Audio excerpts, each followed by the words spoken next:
লাইব্রেরির সামনে থেকে যুক্ত হচ্ছেন সহকর্মী মারুফ হাসান। মারুফ, বিক্ষোভে প্রকৌশলের শিক্ষার্থীদের অংশগ্রহণ কেমন দেখছেন এবং তাদের দাবিগুলো কি কি জানাবেন?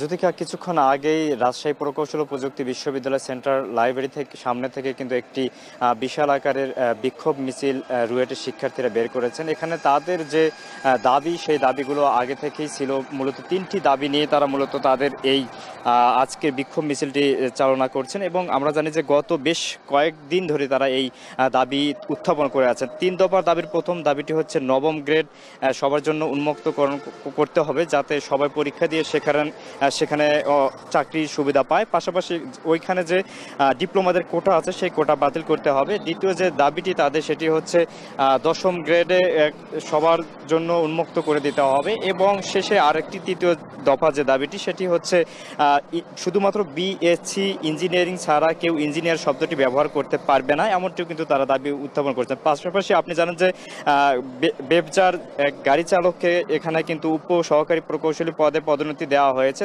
তারও প্রতিবাদে কিন্তু মূলত এখানে শিক্ষার্থীরা আজকে যে বিক্ষোভ মিছিল সেটি কিন্তু করছে। তারা সেন্ট্রাল লাইব্রেরি থেকে শুরু করে রাজশাহী বিশ্ববিদ্যালয়ের প্রধান ফটক দিয়ে তারা বিনোদপুর গেটে অবস্থান নেবেন এবং সেখানেও কিন্তু রাজশাহী প্রকৌশল বিশ্ববিদ্যালয় সহ এখানে রাজশাহী বিশ্ববিদ্যালয়ের যারা প্রকৌশল ইঞ্জিনিয়ারিং শিক্ষার্থী আছে তারাও কিন্তু সেখানে অংশগ্রহণ করবে বলে আমরা জানিয়েছি। আপনি দেখতে পাচ্ছেন যে রাজশাহী কাজলা গেট থেকে সামনে যে রোডটি আছে সেখানে কিন্তু বিশাল একটি বিক্ষোভ মিছিল নিয়ে তারা কিন্তু রাজশাহী বিশ্ববিদ্যালয়ের প্রধান ফটকের দিকে অগ্রসর হচ্ছে। মূলত তাদের এই 3 দফা দাবির সঙ্গে অন্যান্য যে অপ্রাসঙ্গিকতা রয়েছে ইঞ্জিনিয়ারদের, সেইগুলো যাতে দ্রুত সময়ের মধ্যে পূরণ করে তাদের যে যৌক্তিক দাবি সেটি মেনে নেওয়া হয়, এমনটি কিন্তু প্রত্যাশা করছেন।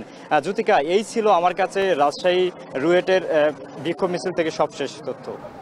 রুয়েটের সেন্ট্রাল লাইব্রেরির সামনে থেকে যুক্ত ছিলেন সহকর্মী মারুফ হাসান।